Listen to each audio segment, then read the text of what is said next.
Good evening, Eagles, and welcome to the first Blue and Gold presentation of the year 2022.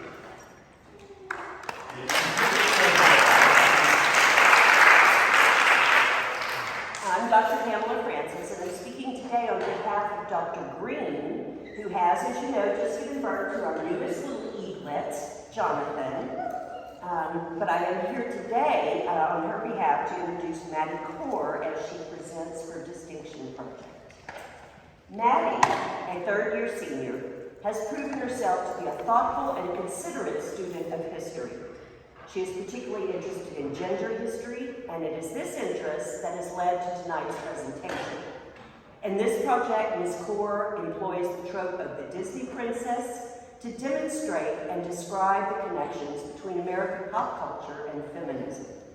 A thorough reading of the films produced from 1937 to 2016 and the use of feminist theory throughout the same period illustrate the ways in which Disney's princesses have evolved alongside changing definitions of feminism.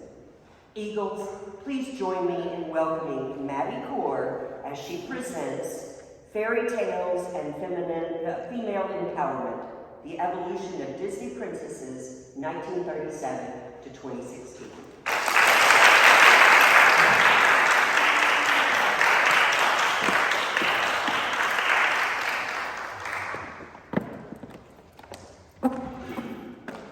Hello.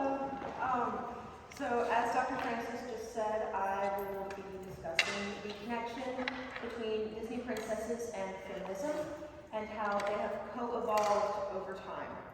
So first up, I want to introduce my topic, which is the Disney Princess franchise. So there are many female characters in Disney. Not all of them are in this franchise. It was created in 2001 by Andy Mooney. It was created as a way to produce financial gain. It was a business strategy because they thought if we combine all of the princesses, then they'll make more money. I've chosen to talk about specifically princesses in this franchise because they are the most well-known and the most iconic of all of the characters.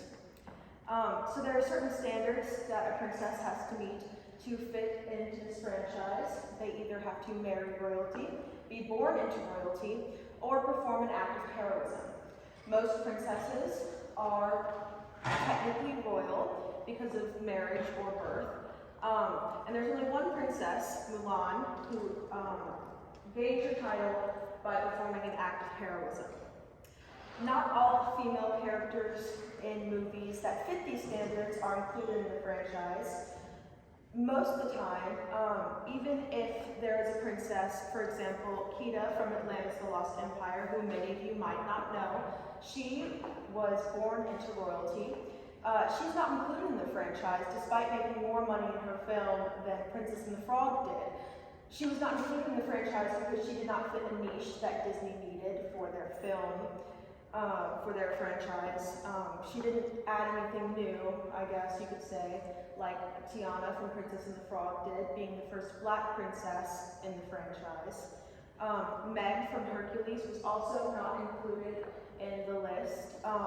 It is simply because the movie did not make enough money to be included in the list, and Meg did not fit a certain niche.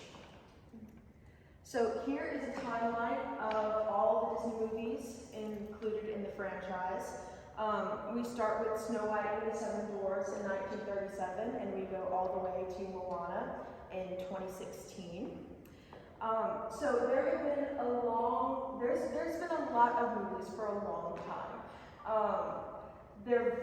Some of them are very old, some of them are very recent. And they all are very different. The messages portrayed in the movies, you can see that there's been a big change. And I'm going to explore how feminism has impacted this change.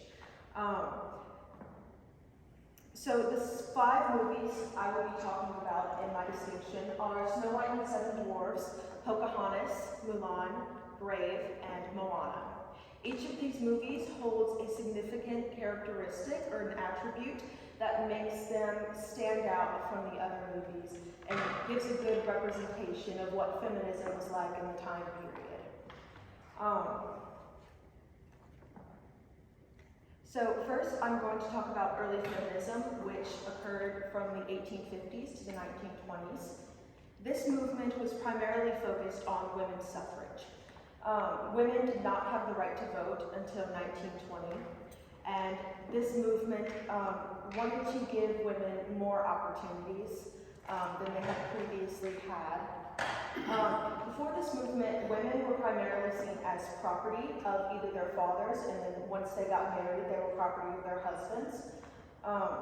And so this movement wanted to expand upon that and give women the right to have a say in what was going on in the law. So in 1920, the 19th Amendment was ratified by Tennessee, making women's suffrage a thing. So now women do have the right to vote, which is great. So the first movie I'm going to be talking about is Snow White and the Seven Dwarfs. It was released in 1937, and I've included it in this list because it is the first movie in the franchise, and it is the oldest movie in the franchise, and I think it's important to see where we've come from to know where we are now. So this story actually came from the Brothers Grimm, which are two brothers who are authors, and they have a collection of fairy tales and stories. Some of them are very dark, but Disney obviously didn't want to include those parts because it's Disney. So this movie, if you haven't heard of it or haven't watched it or seen the story at all, it is about Snow White, who is known as the fairest of them all. She is more beautiful than her evil stepmother, the Queen, and so the Queen tries to kill her. However, Snow White's beauty prevents her from being killed, as the huntsman cannot go through with it, and so she runs away into a forest, and she's taken care of by 7 little men, and then the witch, or the evil Queen, comes and she turns into this ugly hag. And she poisons Snow White. And then after Snow White is poisoned, she's saved by a magical kiss from her Prince Charming. So this movie was released around the Great Depression, or during the Great Depression, and it expresses values of what people wanted at that time. So during the Great Depression, many men lost their jobs. Many women had to make up for that fact by working and joining the workforce and providing for their households. Men did not like that these roles were flipped, and a lot of women at the time did not like it either because their husbands were supposed to provide for them. That was what was expected. And it was actually it was a sign of lower class if a woman had to work in her family. So to combat that, movies at this time started to portray the dream household where a man would save his wife and he would be the provider of the family. And so movies during the Great Depression, movie sales didn't actually go down very much in relative to how much the sales of other things at the time were going down. This is because movies were seen as an escape during this time, and it portrays traits that the audience wanted to see, such as attractive means you're kind and you're gentle and you're domestic, like Snow White. And if you're unattractive, like the evil Queen when she turns into a hag, then you're evil. And it's very interesting to note that women were pitted against each other at this point, competing for beauty and competing for being the one that everyone wants and aspires to be. The evil Queen did not have a man come and save her because she was not the prettiest. And yes, she was evil, but also she was pitted against Snow White, her stepdaughter, which is very odd. So now I'm going to talk about second wave feminism. There was a gap in time between early feminism and second wave feminism due to a lot of things that were outside of people's control, such as wars, like World War II, for example. Not much could really get done when you're worrying about surviving and taking care of your family and yourself. But in the 70s, second wave feminism emerged, and this time the ideals of feminism were not just about law and women being involved in legal activities. This movement fought for equality everywhere. The main issues tackled in this movement were domestic violence, educational equity, reproductive rights, and safety in the workplace. This movement really wanted to expand the definition of equality for women. In 1993, marital rape was outlawed in all states. Additionally, by this point, wives were not as independent or as dependent on their husbands due to laws confining them and restricting them, and that's when most people would classify the end of this movement. So next I'm going to talk about third wave feminism. So third wave feminism arose in the 90s, and it was started by a British band called the Spice Girls. I know y'all are gonna like that. So the Spice Girls started the girl power movement, which redefined feminism or femininity as something that was not just girly or domestic and weak. They made femininity seen as something more powerful and assertive and ambitious.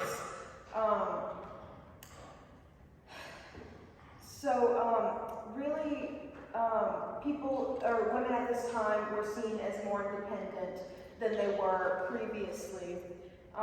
So this movement actually came to an end in the 2010s when the Me Too movement began. So the next movie I'm going to be talking about is Pocahontas. It was released in 1995 at the beginning of third wave feminism. Pocahontas is the first female protagonist that is a person of color in the franchise. And you might be thinking to yourself, if you know this really well, Aladdin came before that. Well, Aladdin was about a man, not a woman. So it's based on the historical figure, Pocahontas. And it actually presents a lot of historical inaccuracies. Pocahontas was 11 when John Smith came to America, which even for olden times, that was not of marrying age. John Smith was significantly older than her, and they did not have a romantic relationship. There is no proof of that anywhere. Disney made it up. So Pocahontas' story, if you don't know about it, from the movie at least, the story in the movie, is that Pocahontas is from the Massachusetts tribe in Jamestown. And John Smith gets on a boat and he comes over and they meet each other and they fall in love. And then Pocahontas' dad tries to marry her off and she says, no, I don't want to get married off.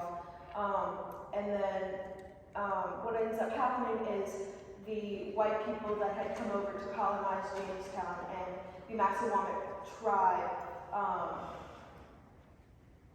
did not get along very well. There was almost a war, but there wasn't because Pocahontas and John Smith were in love, so they couldn't be in love.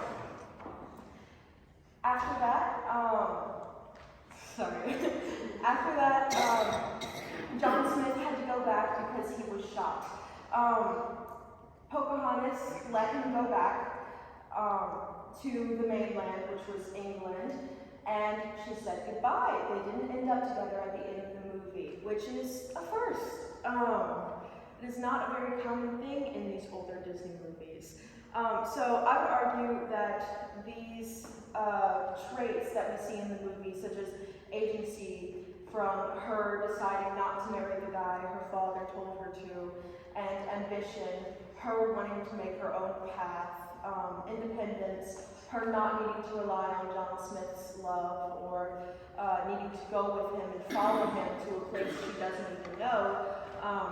These are traits of both second wave feminism and third wave feminism. Both of the traits, it falls into both because it is in the very, very early stages of third wave feminism, which you can still see traits from second wave feminism going through. It's not a clear-cut line between second and third. They're very much interconnected and build off of each other. The next movie I'm going to be talking about is Mulan, released in 1998, so in the middle of third wave feminism. Mulan is the only princess, as I said earlier, to not have married or been born into royalty. Mulan earned her title as princess. So the story is actually based on a Chinese poem, and it follows very accurately. There isn't much that's different about it, except for the fact that Disney added a love interest. Surprise, surprise. The story of Mulan's movie is, she is a girl and she doesn't really fit into her society's standards. She isn't as well spoken or as graceful as the other girls around her, so she doesn't find a husband. Then her father gets drafted for the war, and her father was very injured at the time, and he would not have done well fighting in the army. So Mulan decides to cut her hair. It's a famous scene. You know, she gets the sword and just chops it all off. And she takes her father's place. She ends up falling in love with the captain of her army, but it's kind of complicated because she's dressed as a man, and he kind of has feelings for her, but he doesn't know why because she's a man, but she's really a woman. And at the end, Mulan saves the emperor by getting her fellow army soldiers to dress up as women. And it's really cool. And they didn't even make fun of it in the movie, which I thought was cool, because they looked good as women. I mean, so I think that this movie displays traits of ambition and rebellion, which were both traits of third wave feminism at this time. So when I say rebellion, I don't mean necessarily like breaking rules just because. I mean, women were rebelling against a standard that men set at this time. The standard that men set in the workplace or in the family. So it was rebelling against something that they didn't quite fit into. It wasn't just rebelling for fun. So Mulan rebels against a society that was oppressing her. And she also shows ambition by following what she decides is the right path for her. So the next movie I'm going to be talking about is Brave. It was released in 2012. So Merida, who is the ginger, is the princess in Brave. So she's actually the first princess without a love interest. And so the film, which it starts off with Merida riding her horse, shooting her bow. That's her thing. And so her mother tries to set her up with these three guys that were from opposing clans. This is set in Scotland, by the way. So there's these three guys that are from opposing clans, and they want to unite the clans. And so Merida decides, I don't want to do that. And so, she runs away. Her mom turns into a bear. It's a very interesting plot. But then at the end, her mom isn't a bear. She doesn't have to get married. And they all start riding horses and shooting their bows. So, happy ending. So it's an original story set in Scotland. It's the only movie in the franchise that is from Pixar. Originally, the movie had a female director, but midway through the project, she was cut and replaced. And so the storyline drastically changed, and in my personal opinion, the story doesn't really make a lot of sense. So the traits of third wave feminism that this movie displays are rebellion, and that's it. So Meredith's whole thing is she likes to ride her horse and shoot her bow, but that's it. She doesn't really have any goals or ambitions for her life besides just doing that. She's already good at archery. She doesn't really need practice anymore. I mean, I've never tried to ride a horse and shoot a bow at the same time, but I don't think I can do it. So, you know, she ends the movie the same place where she started off, except this time it's with her mother. So the only growth she goes through is having a good relationship with her mother. But overall, this story took the ideas of third wave feminism and took them to an extreme to where it didn't really follow to what the movement was originally proclaiming.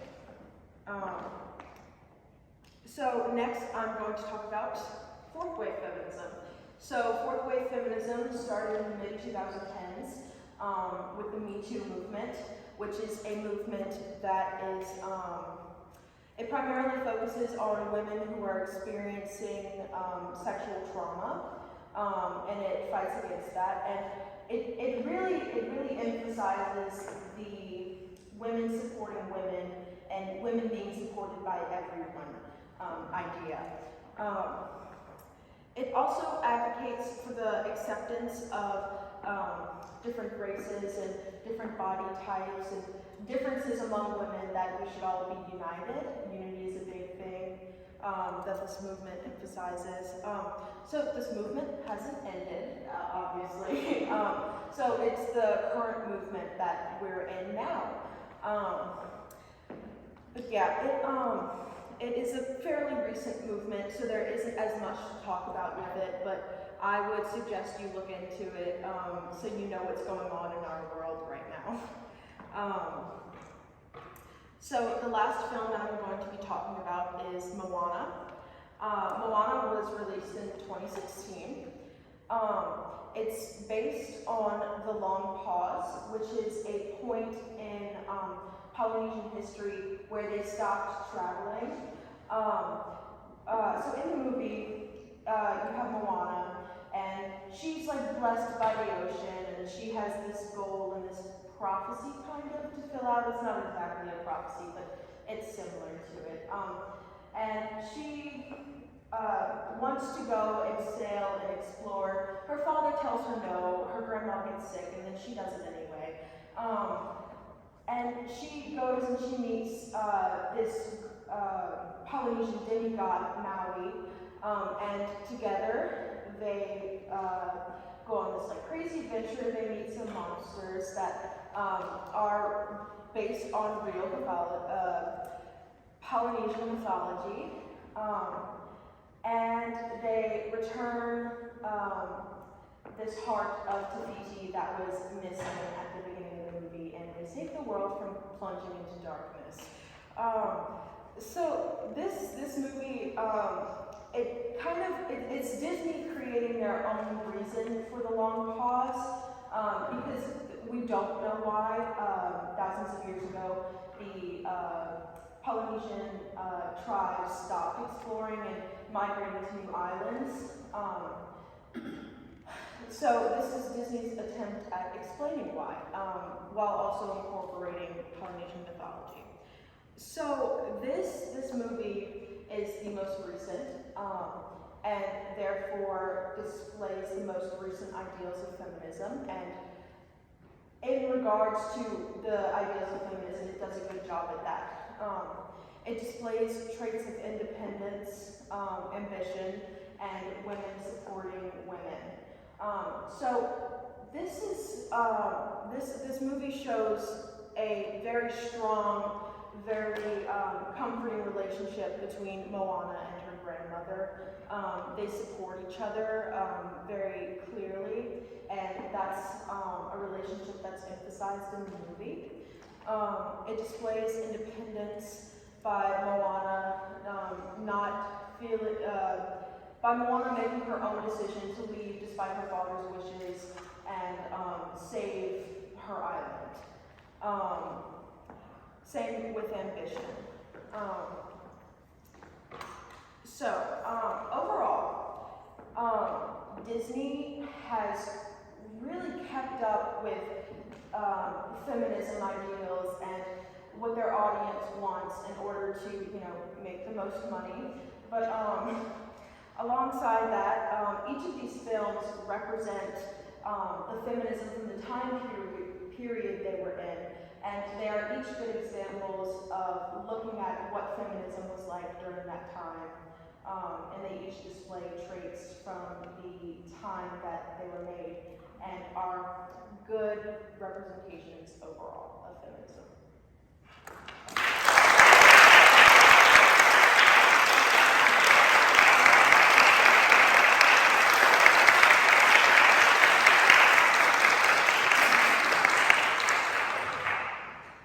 So now do I ask for questions? All right, so questions. Where does Cinderella fit? So Cinderella is in between first wave feminism or early feminism and second wave feminism. It is kind of in the same category of Snow White, as in there were no feminist movements going on at the time, but it displayed the traits of what people in general wanted from that time. Do you think capitalistic intentions behind some of the productions of these films have any impact on how genuine you feel the feminism displayed is? If I understand your question, I definitely think that the feminism in these movies is not always the most genuine. Ray, for example, tries to be this feminist, female empowering movie, and it's a movie that not many people really enjoy or like, or can understand, myself included. But, yeah, so sometimes I would say that they take it too far and they try to have this goal in their head of this is going to be a feminist movie, and then it just is not enjoyable. Is every princess considered to be in the franchise, or just specific? So there are actually 12 princesses in the franchise. Let's go back. If those are the only ones? So these are the only princesses that or the movies with princesses that are included in the franchise. So like Beauty and the Beast, that's Princess Belle, and Aladdin, Princess Jasmine, and that's it. There was a time when Tinkerbell was included, but she was made her own thing. So Elsa and Anna are part of the huge movie Frozen, but they're not included in the franchise because they make more money on their own than they include in the franchise. They actually make more money than the franchise, so. Even now. So I have two questions actually. The first, are these movies produced predominantly by men? Yes. Okay, and then also, is it just me, or did you notice in your research there's a trend that as they move into the more recent feminist, they're no longer married? That's like you can't be a strong woman and be married. So that I would say that is a trend of what the Disney movies have taken. So if we look at the timeline, most of the princesses, or at least Bring Moana, didn't have love interest. But every princess before that did. Some of the princesses don't get married, but I would say that it's not necessarily split, because Tangled, for example, is a movie from 2010, and she ends up with a man at the end, and they get married and have a wedding. But I feel like I do understand what you're saying. Like most of the time, they're kind of leaning towards getting away from the love interest ideas.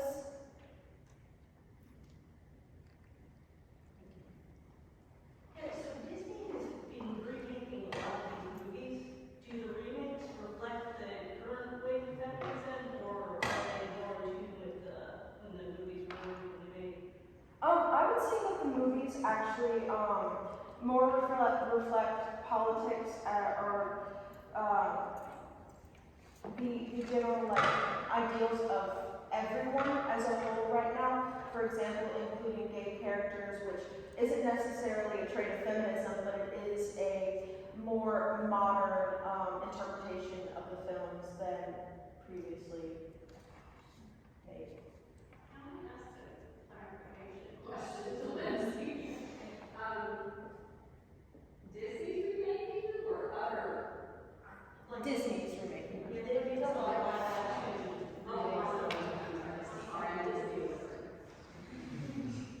So I'm surprised to learn that the Spice Girls found the movement of feminism, and I don't know if that topic is under debate or not. But I also haven't seen Pocahontas, and I was around in the early '90s, but maybe not taking part in the feminist movement. So my question is there anything I can learn about the Spice Girls from the movie Pocahontas?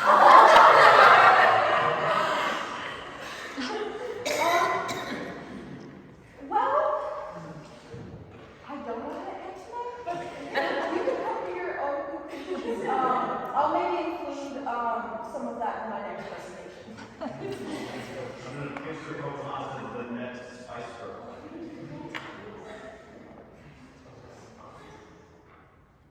The Pocahontas, I know a few of the women in Pocahontas are farmers, but some of them princesses. Why is there a difference? Why is there a difference between the farmers and the princess?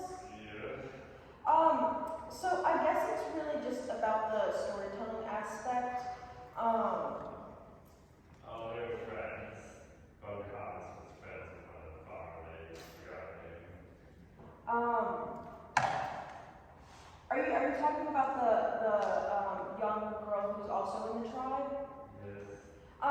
So I think that's mostly just so Pocahontas has someone to talk to during the film that is not her dad or her love interest, so they can have more women in the film. Ms. Gordon, what do you wish you had known at the beginning of the project that you know now?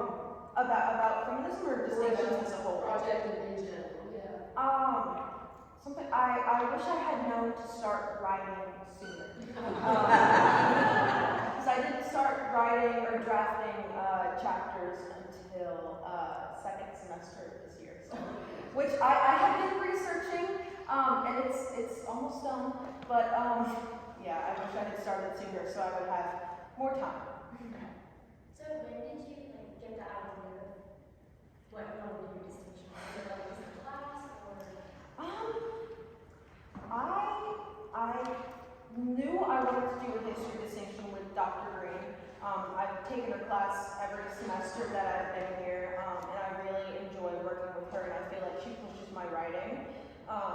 And so I kind of took that and I thought, what is something that I know about that I think I want to look more into? And so that's how I kind of decided my topic. I also considered doing something on Barbie. I wanted it to be something that was more, easily accessible, I guess. Something that you can understand without having to have read books and books of knowledge, which at this point I have, but before I kind of understood what I was talking about too. Based on your views of feminism, if you could write a movie for Disney, what would be the name of the princess?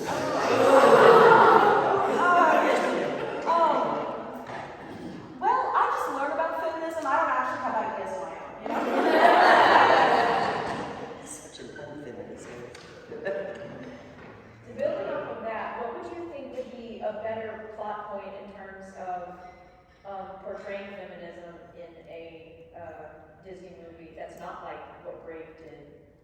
So I feel like with Brave, it would have been a different story if she had maybe had a goal that she was trying to achieve besides just not wanting to do what her mom said.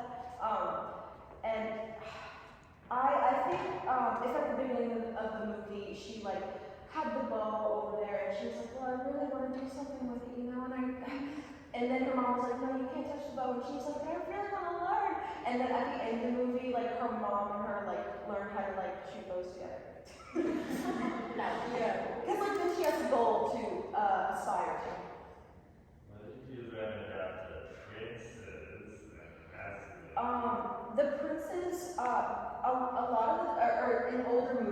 at least, don't really have a lot of personality besides, oh, I'm here to save you, I'm in love with you, you're so pretty, let me take you home.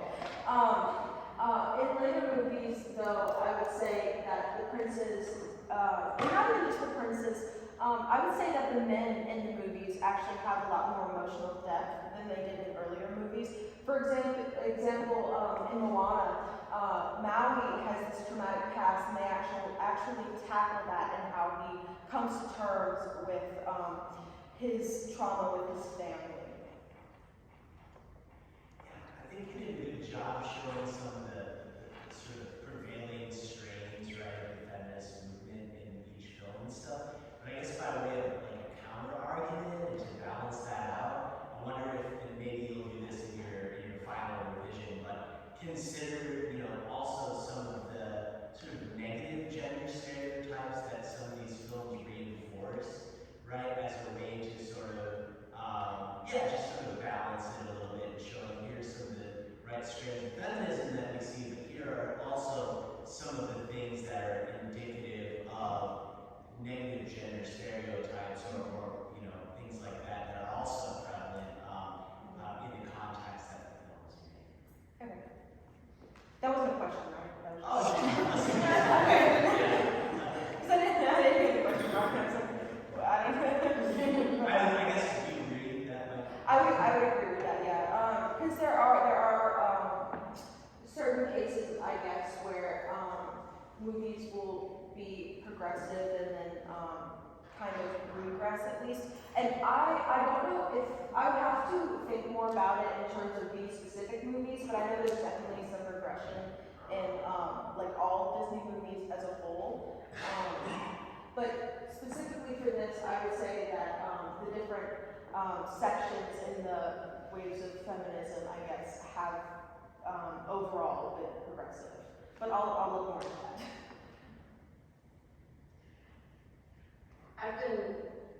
I'm always a little bit curious about where the storytellers have their tongue in their cheek, right? Like with Tangles, she's creating cast iron hierarchy, right? And as a good Southern woman, I love to get cast iron. Right? But it becomes a weapon, right? And that's a commentary on gender identity and gender domestic concerns. But it also is a dang fine weapon, right? So they're playful at times, I think, very interesting. And that's part of what I really appreciate about your observations is some of this playfulness within the storytelling and that character representation. How do you think the princesses and the Disney princesses act with fear? For example, Snow White freaks out about this forest, but the later ones that are pretty brave, they do anything. I would say that the princesses later on still experience emotions like fear and sadness, but it's more about them overcoming that on their own terms. I really like, I'm looking at the timeline now, and I'm seeing how, like, from Snow White to Moana, Snow White obviously, she showed how, like, she was cleaning and all that, and as you get to, like, the Princess and the Frog, she wanted to be a businesswoman. Tangled, she wanted to be on her own, right? She had, like, I can see how as the timeline went on, they all sort of adapted these, old terms, masculine traits. Do you think that was more to be more feminist, or? I don't know if it was a direct impact of feminism, or let me rephrase that. I don't know if it's because the story creators were trying to be feminist, but over time, like our society has just accepted a lot of things about feminism, or older waves of feminism, I guess, and that's why the movements have ended, because they're not really needed anymore, because we've just kind of accepted them and grown from them. Like, first wave feminism ended in 1920 because they got what they were trying to do, which is women's suffrage. I suppose just like to follow up on that, what are sort of the goals of feminism is to break down a kind of gender binary, right? To sort of challenge like what is feminine, what is masculine, right? I think you can clearly see that operating in these films. I mean, I guess it's obviously like brave, like she's a girl, like let's run in a horse.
deconstruction of gender roles, particularly in the later films, or even starting in like with Beauty and the Beast shows these like anger issues, and then eventually he kind of like calms down, I guess, and he shows a vulnerable and more emotional side to him with like gifting Belle this library, and like, you know, being romantic and sweet and kind are really seen as more feminine traits.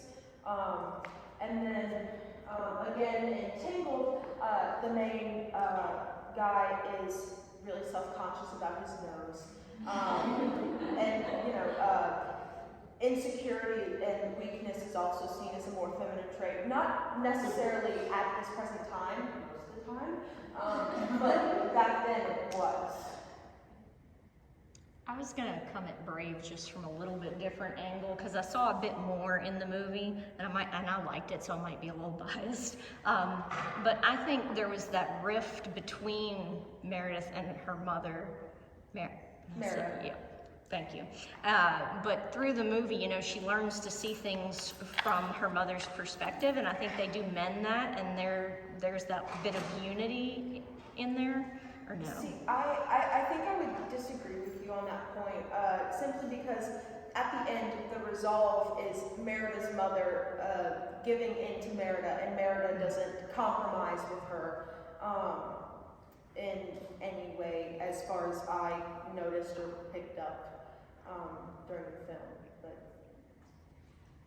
I think in terms of a mother-daughter movie and building connections between mother and daughter, it's a good movie in that sense, but as you've expressed to me several times, in terms of feminism, it's a bad movie.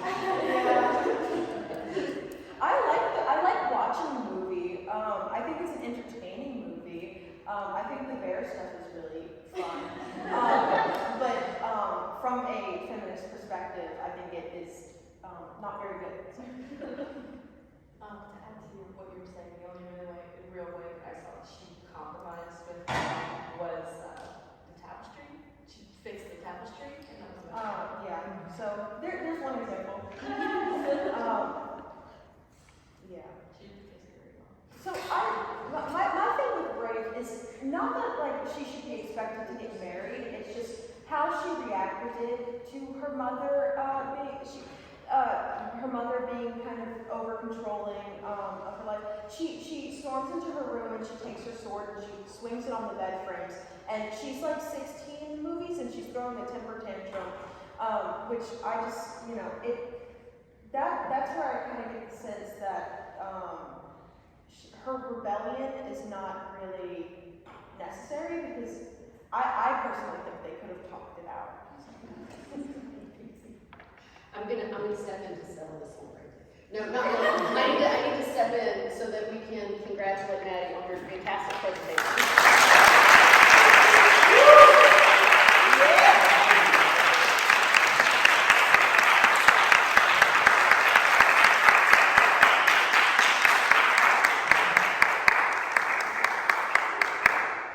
And I want to thank you all for attending. Thank you so much. And Maddie has kicked off the gold in a fabulous fashion. We have another presentation tonight at 6. We've got presentations again tomorrow night. We've got Evening of Voice. We've got the dance concert. We've got all sorts of good stuff happening this week. So thank you all for being here this afternoon. Dinner should be just about ready. Yeah.